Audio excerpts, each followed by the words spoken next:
If you eat too many ultra-processed foods, you could be starving your gut microbes, and they'll get hangry.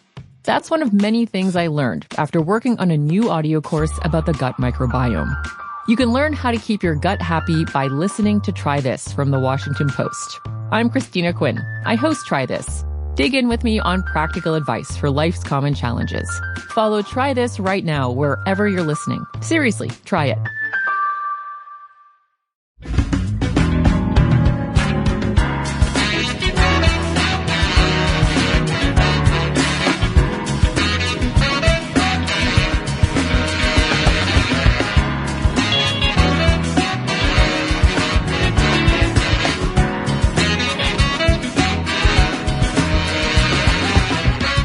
KFI, Mo Kelly. It's Later with Mo Kelly. We all know what the top news story of the day is, and I've been in and out of interviews, television and radio, trying to make some sense of the murder of Charlie Kirk, which happened earlier today, and what might have been the motivation of the shooter. We'll get into that, or actually not get into that, but that's a point I'll make. And what is happening in America. And I know you might be one of the individuals who could not wait to run to social media to say this and that about what you feel, about what happened or who needs to pay or who is to blame. I want you to slow down. I just want you to listen to this. And this is in chronological order. I didn't cherry pick these, but these are some of the major stories of just the past 5 years. And I want you to look at it through the larger continuum of violence, political violence in America. This is just chronological order. October 2020, 13 men were arrested in a domestic plot to kidnap Michigan Governor Gretchen Whitmer and overthrow the state government. Long story short, about half of them were convicted. October 2020, a Maryland man was charged with threatening to kidnap and kill then presidential candidate Joe Biden and VP running mate Kamala Harris. September 2021, a Miami nurse pleaded guilty to threatening to kill then VP Harris. October 2022, Paul Pelosi, husband of then Speaker of the House Nancy Pelosi, was bludgeoned with a hammer by an intruder searching for the Speaker of the House, Nancy Pelosi. July 2024, then candidate and former President Donald Trump was shot in an assassination attempt in Butler, Pennsylvania. August 2024, a Memphis area man was charged with making threats against then President Biden, Vice President Harris, and former President Obama. August 2024, a Virginia man was arrested for allegedly making death threats against then Vice President Harris. September 2024, a Florida man was arrested in what the government was alleging was an attempt on then candidate Donald Trump's life in Florida. As a matter of fact, his trial began at the beginning of this week. April 2025, a California man pleaded guilty in an assassination plot against SCOTUS Justice Brett Kavanaugh. April 2025, suspected arsonist tried to assassinate Pennsylvania Governor Josh Shapiro by firebombing the governor's official residence. June 2025, Minnesota State House Speaker Emerita Melissa Hortman and her husband Mark were murdered in their own home in a multi-location assassination plot. August 2025, a New York man pleaded guilty after threatening to kill then President Joe Biden. August 2025, a Pennsylvania man pleaded guilty to making social media threats on TikTok, pledging to kill President Trump. August 2025, an Indiana woman was arrested in Washington, D.C. and charged in connection with threatening to kill President Trump. That's just the past 5 years. That's just what I call some of the bigger stories which were covered, which were made mention of, which were listed on the DOJ's website. You may not have noticed it. You may not remember all of them, but all of them happened in the past 5 years. What happened today is part of a larger continuum of violence, which is ever present in this country. Political violence is not different than mass shooting violence. It is all connected. What I mean by that is this is a violent country and has been for quite some time. And the way we deal with things we don't like, people we don't like, politics we don't like, we choose violence. That's not to blame a party. That's not to blame a group of people. And that's definitely not a cop-out. I'm saying it is endemic and it's an epidemic here in America. And I did not even talk about some of these other events. I didn't include the Capitol Jewish Museum attack. I didn't include the pipe bomb placed outside the DNC in 2021. I didn't include the Arizona Harris campaign office, which was shot up 3 times. There are all sorts of examples that I can give on both sides of the political aisle, speaking to our obsession with political violence. It did not begin today with the murder of Charlie Kirk, but it is a part of a larger continuum of political violence here in this country.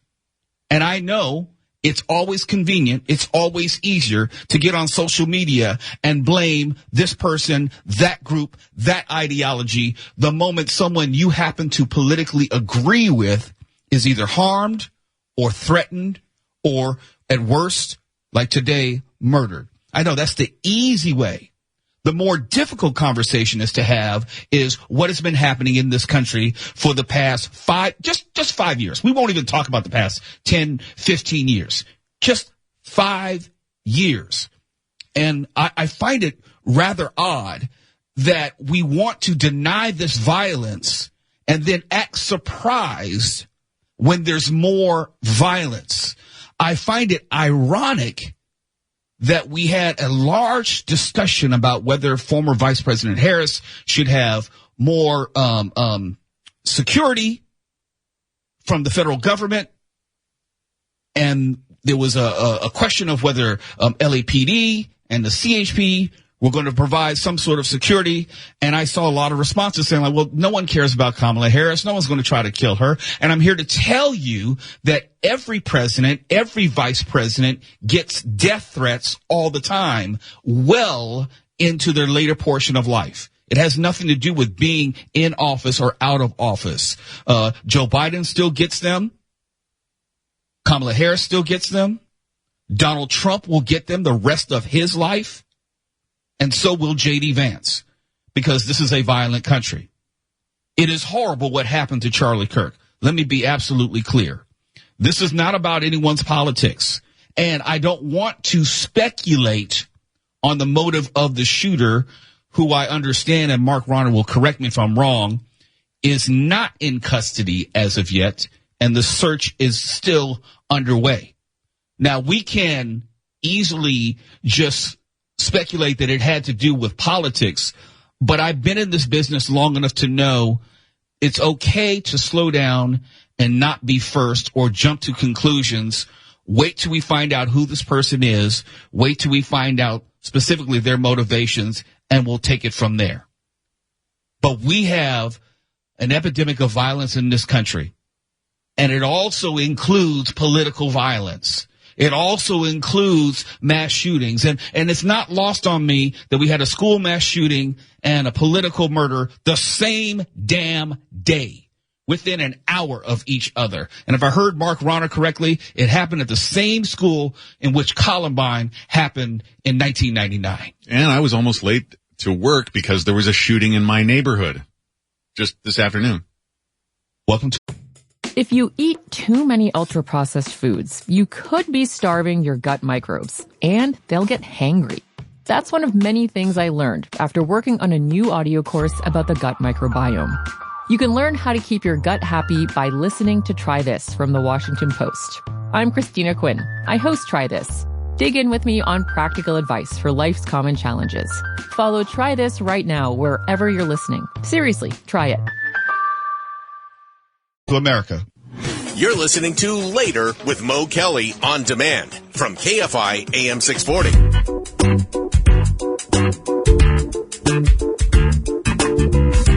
KFI, Later with Mo Kelly.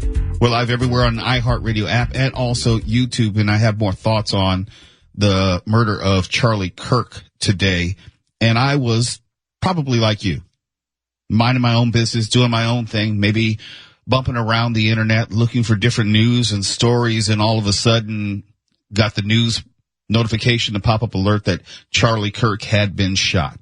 And I'm not making this story about me, but I will tell you what goes through my mind on a daily basis. I am not on the level of Charlie Kirk, but I work in a space, in a political space, where I know all too well that people will respond to you or allege they heard all sorts of things and then respond accordingly, whether you said them or not. And people at this time in this country take everything personally. And although I can point to certain things that Charlie Kirk may have said that were patently offensive, or I may have disagreed with, or he may have gone about it in a way that I never would have, I would always fight for his right to say it and the First Amendment in this country. As someone who works in media, I don't make any distinction. He did what he did, and I do what I do. But I'm always very cognizant of the violence which is only steps away in this country surrounding our political discourse. I know Tawala has talked about it, how we have been threatened here at KFI for having any sort of opinion which may have been in disagreement with this particular caller or that particular emailer. We've had people threaten to come up here and want to fight us. And I've had people send letters, disparaging letters to my then parents' home and my house, and trying to find out who my wife is. So all of this is very real and very, very personal in a certain way, where when you have someone like Charlie Kirk who is murdered, one can't help but think, working in this business, how it could also happen to me or someone else who is outspoken. And I tend to think of myself as outspoken on any number of issues. Again, my delivery, very different from Charlie Kirk, but still, the hate is the same in many instances. And I would not wish violence on anyone, regardless of their political beliefs or expressions. But we live in a violent America, no doubt. The only problem that, as I see it, is we're selective in our amnesia about violence, where it originates, how long it's been here, and when it's acceptable. There are people today who were okay with Charlie Kirk being murdered. That bothers the hell out of me. But I also remember people who were making all sorts of jokes in media and on social media about Paul Pelosi taking a hammer to the dome. I remember all this. I'm not excusing either. I'm saying both were happening. And this is not a both sides thing. This is an everybody thing. We didn't get here overnight, and we didn't get here just because a small portion of our country is okay with political violence. That's why I took the steps of just listing about 10 to 15 incidents in the past 5 years, both sides of the aisle, both sides of the ideological spectrum, where political violence was a viable option. Sometimes it was thwarted in advance before it got to the operational phase, as they call it, and sometimes they were able to even take a shot at a presidential candidate. Heaven forbid. But this is where we are. And here is the real takeaway. We're not leaving here anytime soon. We didn't get here overnight, and we're very comfortable in this place of political violence. I said it, and I meant it. We're very comfortable. Why? Because we're not doing anything to lessen the likelihood of it happening again. And I remember I said it for the last mass shooting. It's like, I don't have anything new to say because we have no desire to change. And since we have no desire to change, we're not going to do anything except throw out the obligatory thoughts and prayers. Nothing will change. And I say this as a Christian. I believe there is a place for thoughts and prayers. But as I said before, faith without works is dead. And if all we're going to do is say thoughts and prayers and point the finger at the political persuasion that we don't like today, then you know what? Someone else is going to die tomorrow for the same damn reason, unfortunately. It is inescapable. It is unavoidable because we are way too comfortable in our easy chair, our bark lounger with this political violence. So long as it only impacts the people we don't like, so long as it impacts the people who don't vote as we do, there's going to be more political violence. How do I know? Because I told you there was going to be more mass shootings. And lo and behold, we've had 2 or 3 since the last time we talked about it. And nothing's changed with mass shootings. So nothing's going to change with political violence. It is one thing to say we need to dial back the rhetoric. That is easy to say. It's another thing to be committed to it, to be willing to stand by that for months and months at a time, even though it is easier to say the things which will, put it this way. I never get on this show with the express intent of going viral. If you know me, I don't say things to be controversial. I don't say things to get ratings. I don't say things for clicks. I try to be as honest and straightforward as possible and sincere and authentic in what I tell you. If I say it here, I hope you know that I believe what I say, and you may disagree with me, but it's coming from a sincere place. But there are a lot of people who don't think as I do. And there are a lot of commentators who will say stuff knowing good and well that they'll go viral, that they'll get clicks, that they will own the libs or piss off the Republicans. And that's how a lot of our media works today, unfortunately. And because of that, it just keeps ratcheting up and ratcheting up. And then you have people who will show up on January 6th and want to murder the vice president, or they'll take a shot at Donald Trump. And this is going to continue because we collectively as a society have no desire to change. It's almost like you're complaining about your weight, you're complaining about all the meds that you're on, but you're not willing to change your diet, you're not willing to change your food portions, you're not willing to stop the drinking, to stop smoking, you're not willing to do anything differently, you just want a different result. Well, that's not going to happen. There's going to be more mass shootings. There's going to be more political violence. Why? Because we're okay with both. KFI AM 640. It's Later with Mo Kelly. You're listening to Later with Mo Kelly on demand from KFI AM 640.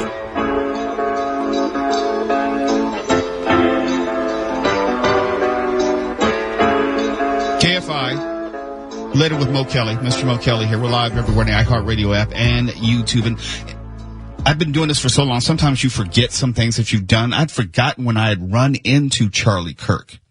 It was 2018 at Politicon. In fact, it was like I was in the same room with Charlie Kirk, and that's when I had interviewed Tucker Carlson, because we're all in the same ante room. And when you're in this business long enough, especially when it comes to political commentary, you will come across just about everyone. You're at the same events. You're on the same networks. You may be debating on opposite sides of an issue on CNN or MSNBC or Fox News or one of the local channels. And so you come across people all the time. And Charlie Kirk was someone I did come across. In 2018 at Politicon, I was a moderator for like 2 panels. He wasn't on my panel, but he was there for the 2 panels in which I was moderating, and we had some interaction later on, because back in 2018, he wasn't the Charlie Kirk that we know today. He was still up and coming. He was 31, only 31. So back then he was, early to mid 20s. So he was on the rise at that point. And you could tell that he was the conservative wunderkind for the party, and he was embraced accordingly. But part of his shtick, his shtick was being vocal, abrasive, and engaging people in debates. And to his credit, I will say this. He was willing to debate anyone and everyone. It wasn't my style, but I understood what he was trying to do, and he was pushing the ball forward as far as having conversations, the argument of persuasion, which we don't often do anymore. Again, wasn't my style, but I could appreciate at least that he was willing to enter into debate with people. I'm not a big debate guy. I'm more facts, figures, and history, but I had forgotten that we had crossed paths over the years some time ago. But I only mention that to say, when you work in this business as a commentator on a small or larger level, I wouldn't say it's a fraternity or brotherhood, but there is a level of mutual understanding as far as the types of threats that we may endure. I used to read some of my emails on the air of some of the ridiculous things that I would receive. Think the worst thing, the worst insult that someone might say to me, I've had 10 times worse. 10 times as many times as you may think of it. And that's just me. I can't speak for Tuala. I can't speak for anyone else. But I can say in just my little piece of this sandbox, I know what I receive. I know what threats I've had lobbed at me. I can't imagine someone on Kirk's level what he had. He had his private security, but he was still going from campus to campus and largely available to the masses. He didn't run away. He was largely available, but there is a real danger in what we do because it only takes one idiot, not 10, not 20, just one person who takes exceptional offense to something that you say and feels that the only way they can shut you up is to shoot you. That's something that has always been an active concern for me, especially in these highly partisan times. I think about that. I'm very judicious as far as how often I talk politics on this show and how I go about it when I do. When we talk about these very, very sensitive subjects, I'm clear that I have to be very careful in my word choice because there are oftentimes, and I know this is the only time I'm going to bring you in, Mark, where I use you as an example. People think they may hear something and they react to what they think they may hear, or they feel that you're talking to them directly or personally, and then they respond to that. It's a running joke we have on the show where people get mad at me for stuff I never said. And I know that you, Mark, in your many years of working in media have probably experienced something similar. Anytime you have any kind of a public job, it's just open season on you. And especially now with the anonymity of the internet, it's 10 times worse. That's a great point. The anonymity of the internet. Well, there are two things to that. There's the anonymity and also the access. 20 years ago, at best, you get an email address to the person who did a column in a newspaper. You didn't even have the opportunity to leave a comment for the most part on the Washington Post or any one of these major news sites. And then with the explosion of comment sections and social media and people making themselves available on social media, be it Twitter or any other social media platform, you had a direct line to that person. And you also had more of a knowledge of where they would be, their schedule, their speaking engagements. I remember a time, especially in radio, people didn't even know what you looked like because there was no internet. They formed this idea in their mind of what you look like, and you as a radio professional still retained some degree of anonymity. Now it's like, oh, who's this Mo Kelly motherfucker? Let me look him up and see what he looks like. And just being very honest, I have always been very aware of every night that I leave this studio. And as I walk out of those double glass doors at some 10:30, 11 o'clock at night, making sure that there's not someone waiting on me who's angry about something I said that night, last night, 12 nights ago. Sure, and everybody in the radio profession has had the example of Alan Berg drilled into them. He was Yes, thank you for that. He was shot back in 1984, a talk radio host. And the addition of newspaper comment sections in particular, I'm not sure who the genius was who came up with that, but it was a terrible idea because all it really led to was trolling with no useful information being conveyed in any way, especially because of, as I said, the anonymity of the commenters. Well, it was one thing worse than that. It was for the first time you had people who had never been published, who had never passed an editor, having their thoughts and words and views on the same level as someone who passed an editor, who actually had a byline, who was supposed to be in the Washington Post. And there was this juxtaposition of trolls and actual legitimate journalists.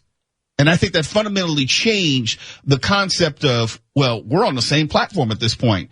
And I would say the delegitimization of journalism. Well, yeah. I mean, people may not understand how many levels a thing has to go through, especially in print media, before it goes into the public. You've got your main editor, copy editors, higher up editors. There's no filter between your voice right now and the public unless you drop a dirty word and Tony hits delay. But in print journalism, there's a lot of quality control, or at least there used to be. There may not be as much as newspapers in particular continue to go extinct. But nothing is put out there willy-nilly and uncarefully. Except for the comments. Except for the comments. So, things get dicier and dicier as time passes, and there's fewer people available to work and ensure that quality control.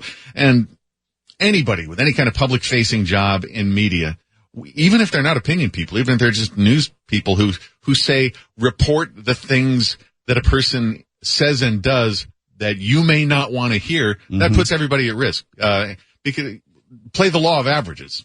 And 1,000 people, maybe one or two are nutcases prone to violence. We have no idea. We don't. And that's the thing we always have to prepare for. We know they exist. We don't know where they are, and we don't know when they are. And taking it back to Charlie Kirk, this is a perfect example. We still don't know who the person is, but we know that today was when the person was. If you eat too many ultra-processed foods, you could be starving your gut microbes, and they'll get hangry. That's one of many things I learned after working on a new audio course about the gut microbiome. You can learn how to keep your gut happy by listening to Try This from the Washington Post. I'm Christina Quinn. I host Try This. Dig in with me on practical advice for life's common challenges. Follow Try This right now wherever you're listening. Seriously, try it. You're listening to Later with Mo Kelly on demand from KFI AM 640. KFI, Later with Mo Kelly. We're live everywhere on the iHeartRadio app and also on YouTube. And unfortunately, we also have to talk about the news of the passing of actress Polly Holliday. Flo from Alice passed away at the age of 88. And if you're not old enough to remember Flo in Mel's Diner of Alice, Flo was a very important character. She was part of a theme of characters, I would say, from the TV shows of the time. Norman Lear. Norman Lear's TV shows had strong female characters, which bucked the trend and were actually subversive given the chauvinism of the 1970s. You had shows like One Day at a Time, which was starring a divorcee in Anne Romano. You had obviously Alice, a divorcee. You had Mary Tyler Moore and other shows in which women were prominently featured. But also within that, like a show like The Jeffersons, you had Florence, the maid, who was always giving George all sorts of lip. That was unusual and for some people unacceptable in the 1970s. And Flo was another one of those characters who would always give Mel all sorts of hell, talking back to him,